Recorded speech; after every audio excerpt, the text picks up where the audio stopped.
Or say is seatbelt off, camera on. RCMP are calling it the largest rollout of body-worn cameras in the province's history.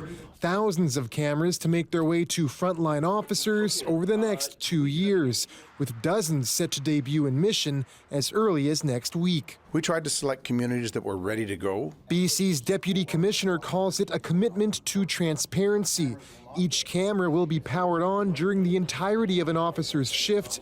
It will start recording as soon as they respond to a call. The camera automatically saves 30 seconds of video prior to activation by the officer. And this will ensure a clear visual picture of what is happening leading up to the camera's activation. It's policy for officers to tell people that the camera is on. Footage is uploaded to a secure server at the end of their shift. Police watchdogs will have access to the tape when there's use of force or a public complaint.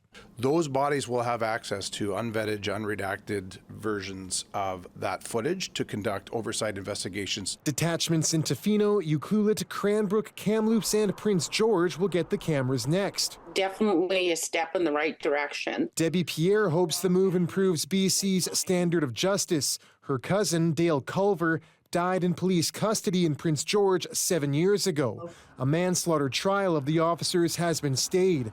The family believes body cameras could have given them more answers. There would have been accessible to the footage of what happened that night. BC's Assembly of First Nations has been calling for body cameras for years, but it still has lingering concerns when it comes to officer discretion. Potentially, some of the officers could turn off the cameras. Officers are required to document why they decide to turn cameras off. 300 cameras will be on the front lines in the coming days. Jon Hernandez, CBC News, Surrey.